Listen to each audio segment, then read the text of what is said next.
뇌졸중은 뇌혈관의 문제로 발생하는데 혈관이 막히는 뇌경색이나 혈관이 터지는 뇌출혈이 있으며 이로 인해 그 부분의 뇌가 손상이 돼 나타나는 신경학적 증상을 말합니다. 뇌의 각 부분은 고유한 기능이 있어서 어느 부분이 손상되었는가에 따라 신체 장애가 다르게 나타납니다.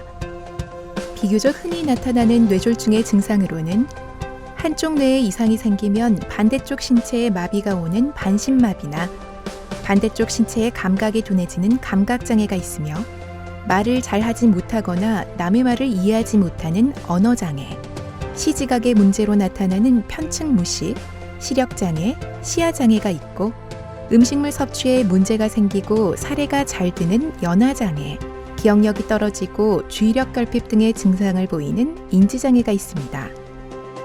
환자의 신경학적 증세가 48시간 이상 악화되지 않고 뇌졸중의 상태가 더 이상 진행되지 않을 때는 포괄적 재활치료를 시행해야 합니다.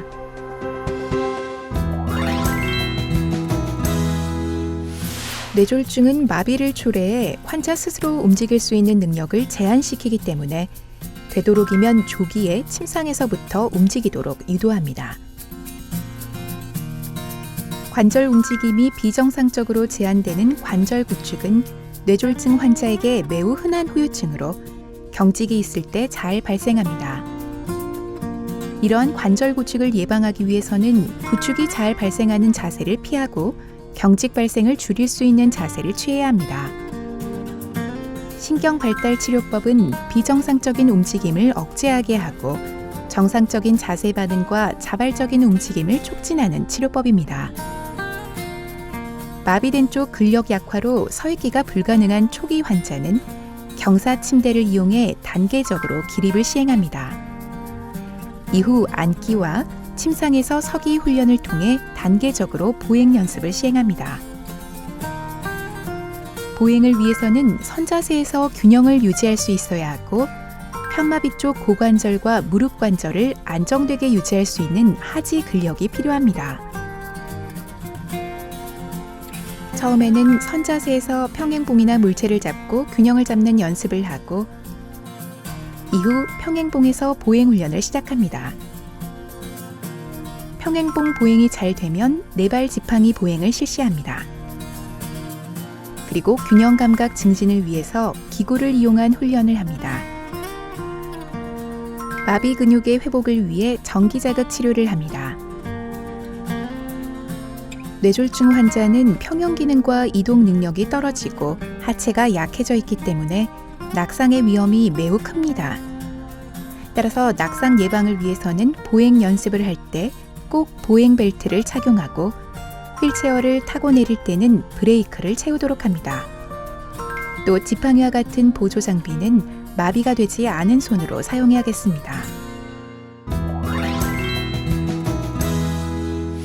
이번에는 관절 구축 방지를 위한 상지 관절 운동에 대해 알아보겠습니다. 하루 20분에서 30분씩 1회에서 2회 실시하고 한 동작당 5회에서 10회 반복하며 천천히 시행합니다. 침상에 누운 자세에서 시행하며 각 동작은 1초에서 5초간 유지했다가 이완합니다.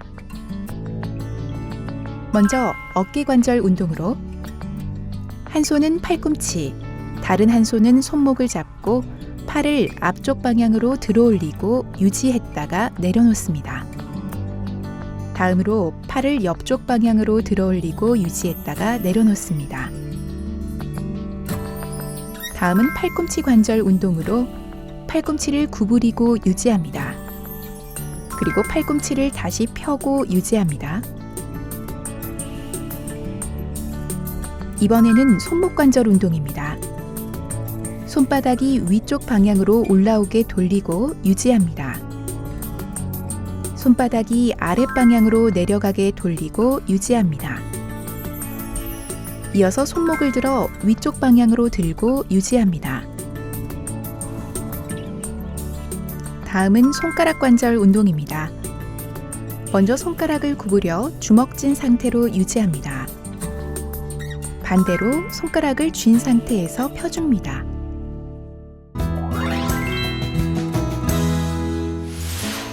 이번에는 관절 구축 방지를 위한 하지 관절 운동에 대해 알아보겠습니다. 먼저 고관절 운동입니다.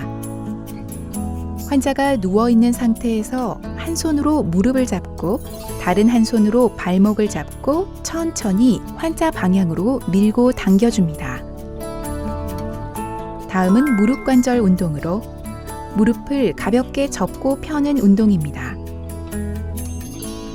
발목 관절 운동은 발목을 가볍게 돌려주고 발목을 위아래로 움직여주는 운동입니다. 운동 후에는 휴식을 진행하고 운동 시간과 횟수는 환자 상태에 따라 조정합니다.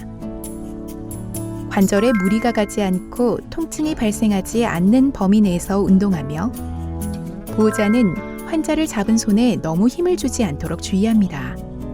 운동 후 통증이 느껴지면 운동량을 줄이고 담당 치료사와 상의합니다.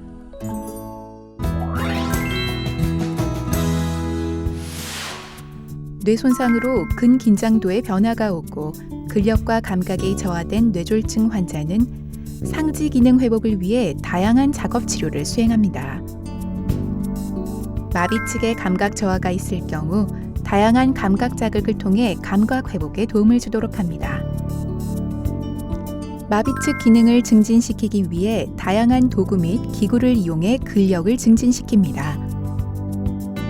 손 기능 증진을 위해서 다양한 도구를 이용하며 마비 측 손으로 세밀한 동작을 수행하게 함으로써 기능을 증진시킬 수 있습니다. 그리고 또 다른 방법으로는 일상생활 동작 시 비마비손 사용을 제한함으로써 마비손 사용을 촉진해 기능을 증진시킬 수 있습니다. 신체 기능의 제한으로 독립적인 일상생활에 어려움을 겪게 되는데 환자에게 남아있는 기능을 최대한 활용하거나 비마비측을 이용해 옷 입기와 식사하기, 이동 훈련 등 독립적인 일상생활이 가능하도록 훈련함으로써 환자의 삶의 질을 향상시킵니다. 연화치료는 구강운동, 삼킴운동, 음식물 점도 조절, 자세 조절, 전기 자극 등을 통해 삼키는 기능을 향상시키고 안전하게 구강을 통해 적절한 영양과 수분을 공급할 수 있게 해 연화장애와 관련된 합병증을 예방합니다.